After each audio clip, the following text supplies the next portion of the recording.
ازيكم يا حبايبي، عاملين ايه؟ اللي اول مره يشوف القناه يعمل اشتراك للقناه ولايك للفيديو ويفعل الجرس علشان يوصل لكم كل جديد. هنبدا الفيديو بتاعنا بالصلاه على الرسول عليه افضل الصلاه والسلام.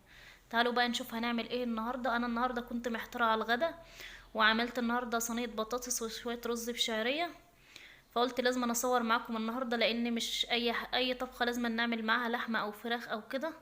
يعني انت لو محتاره على الغدا او كده ممكن تعملي الاكله ديت، سهله وبسيطه ومش مكلفه أوي ولا حاجه.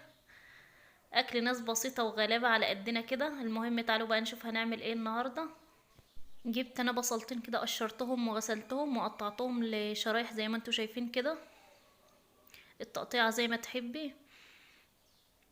وهرفعهم بقى على النار، واحط بقى معاهم معلقه سمنه وشويه من الزيت. هديهم بقى تشويحة كده بمعلقة سمنة وشوية زيت.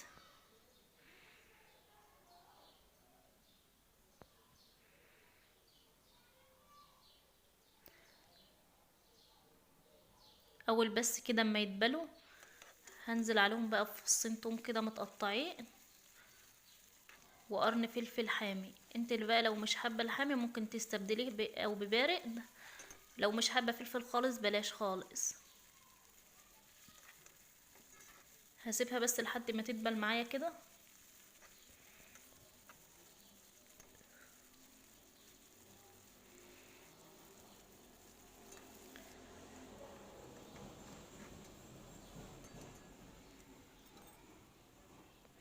هنزل بقى بالفصين التوم دولت وعليهم قرن فلفل حامي، وهبدأ بقى ان انا اقلبهم كده مع بعض لحد ما ياخدوا لون. انا بحط التوم في الاخر شوية كده علشان التوم بيحمر بسرعة عن البصل، علشان ما يتحرقش من.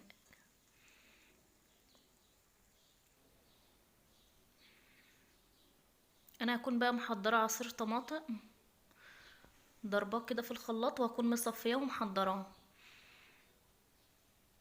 هنزل بقى بورقتين لوري، وعليهم بقى شوية من الفلفل الاسود وشوية بهارات وشوية ملح.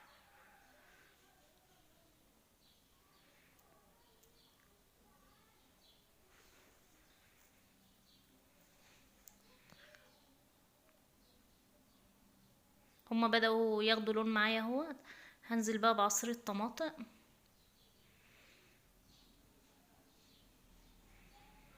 انا حطيت شوية ملح صغيرين في الاول كده، وبعد كده هكمل بقى ملح تاني.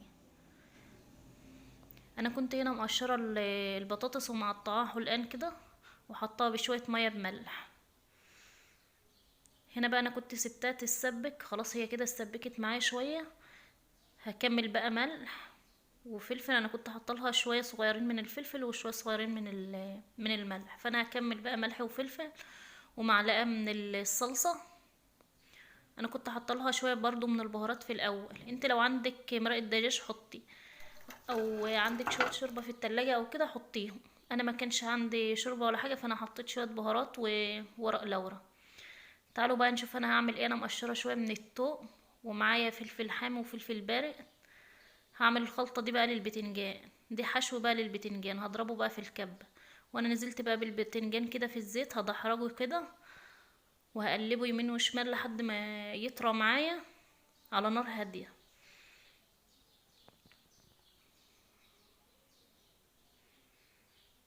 اول ما تحس كده ان قلبه استوى من جوه كده هتبداي بقى تطلعيه. انا هقلبه الاول كده.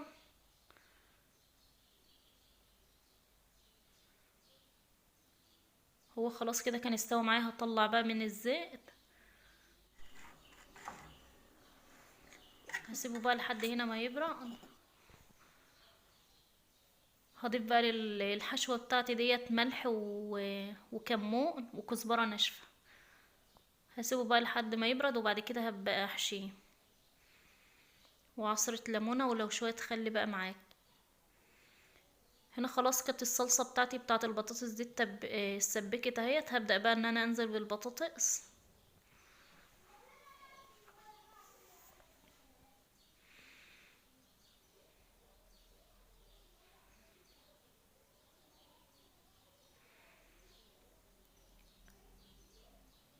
هبدأ بقى ان انا اقلبها كلها في بعضها علشان كلها تشرب من التسبيكة دي. هغطي عليها بقى كده واسيبها بقى مع بعضها كده تغلي كده مع بعضها. هنزل انا بقى بحتة سمنة وعليها شوية من الزيت.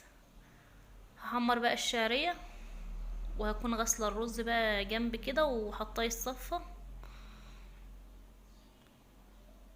هبدأ بقى ان انا اقلب فيها كده لحد ما تحمر معايا.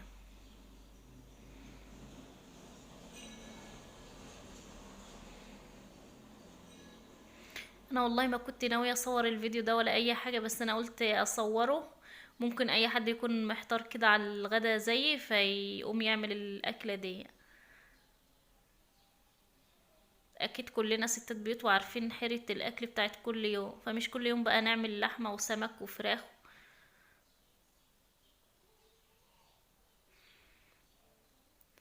هبدأ بقى ان انا اقلب فيها كده لحد ما يحمر معايا. وهنزل بقى بالرز. هنزل بقى بورقتين لورا وشوية ملح وشوية فلفل اسود. وهبدأ بقى ان انا اقلبهم في بعض كده.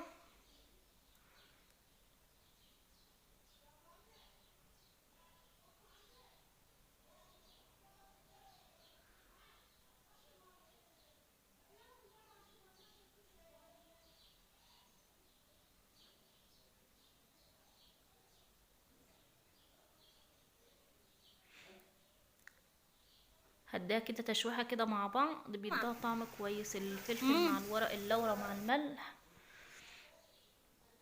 وهنزل بقى بالمية كده وهسيبها بقى على النار كده لحد ما تشرب كل المية اللي معايا دي.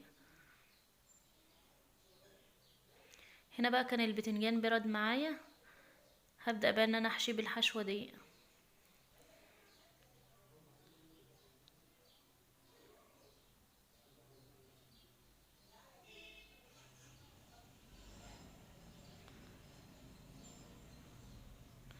وانا كده خلاص خلصته كده، وهعصر عليه بقى بقية الليمونة اللي انا كنت عصراها في الاول.